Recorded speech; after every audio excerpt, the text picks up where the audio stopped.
Yes, people of Earth. I am Blazor of Orbis 4, and I too am glad to eat you. Meat!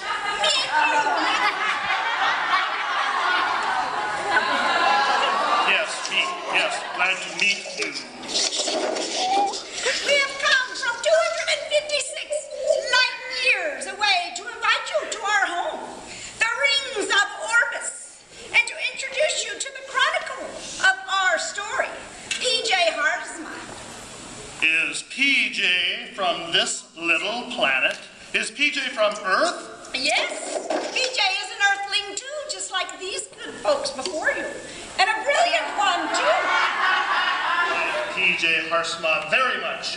I would love to have him for dinner.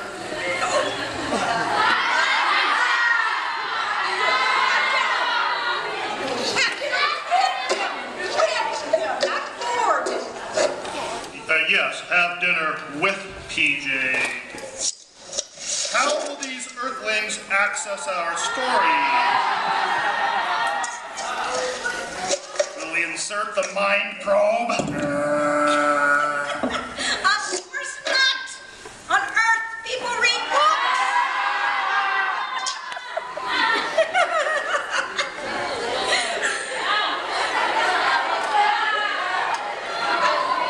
Thanks to kids need to read. The teachers at ASU Preparatory Academy have brand new hardcover books and Kindle ebooks for their students to access our story. Put that mind probe installer away! No embedded mind probes. Reading books and e-books. How primitive. It's not primitive at all. It's how they do things on planet Earth. It's actually very cultured and fun.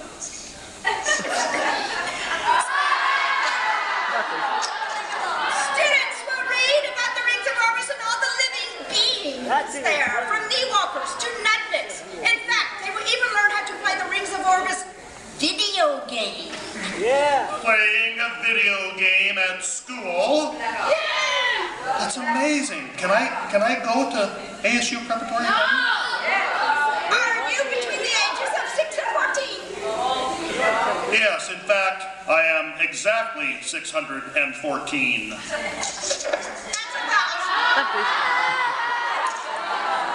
That's about 600 years too old. I think it's time to meet PJ. The author, and let him tell us about the Softwire and the Rings of Orbis. Calling PJ. PJ, come in. PJ.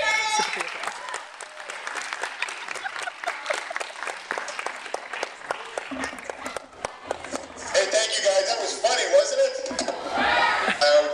Outer space. We're going to talk about aliens, and we're going to talk about a subject that is very, very, very, very close to me.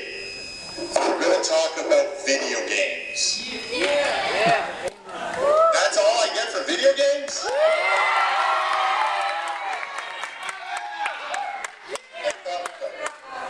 listen, now don't get me wrong. My fascination with outer space started way before my addiction to video games.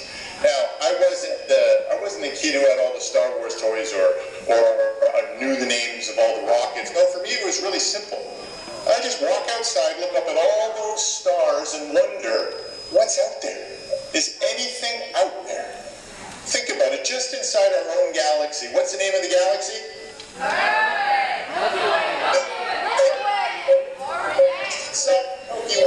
There are 135,000 million stars.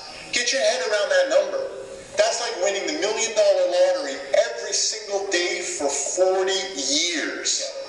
There are 100 billion planets, just like the Milky Way inside our galaxy.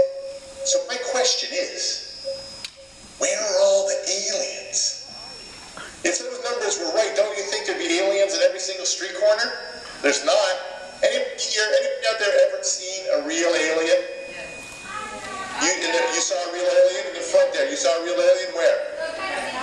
Your sister? Your brother? The guy next to you?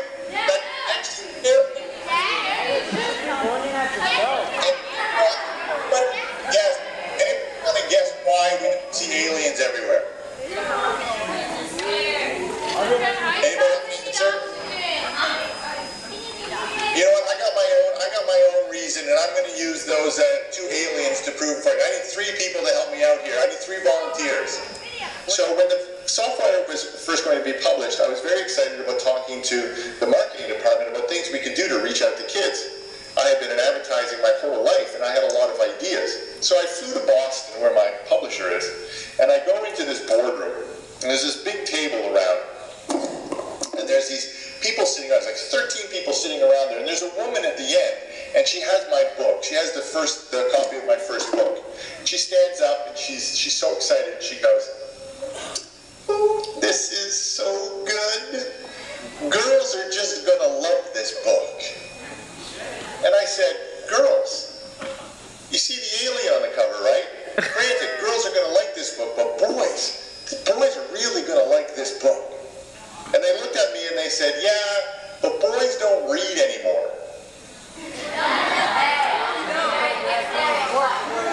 They said that, they go, "Boys don't read anymore." I go, "I'm a boy, I read." They go, "Yeah, but we can't get boys away from movies, from television, from video games." Of course, you're marketed to. So I said to them, I go, "Well, listen, let's make a video game." And they looked at me, and they go, "You can't make a video game now. You have to wait till it's a movie or something. You don't make video games about books." I go, "Well, maybe that's part of the problem. Let's meet them halfway. Let's get online. Let's make a place where they can hang out while they wait for the new books, a game based on the story." And they looked at me, and they looked at each other, and they said no. So I did it anyways. So now, the first thing you do on the Rings of Orbis is you have to figure out what character you want to be. Now I'm a Truffledore, these huge aliens that have another alien living inside them, and they wear their brains on their heads. You can choose the different characters that you want to be, and as new books come out, new characters come into the game. And you can even be the villain, Madam Lee herself. Now, just like when JT arrives on an alien planet, and he has to figure out where everything is, that's part of the gameplay. These are the actual screens, and you have to mouse around and find out where everything is and what things mean. The book obviously describes them. In the game, if you don't have that, you got to figure it out on your own. So it can be a little daunting. I really recommend you have the book when you're playing this game. Now, if you're not into metal, and you don't like spaceships, I have these cute little fuzzy things for you called ring things. Now, I'm not a big fan of cute fuzzy things, so I created a science lab where you can download genetic material and then inject the ring things and start changing them into weirder and weirder and weirder characters. So it's a lot of fun to experiment with those guys. Now, the other side of it is that we have it attracts a lot of artists and writers, and there's a section called the Nugget Chronicles where you can create short stories about your characters, put them up online, and then we have real educators, real publishers and editors that are looking for stories, and we're actually going to create a book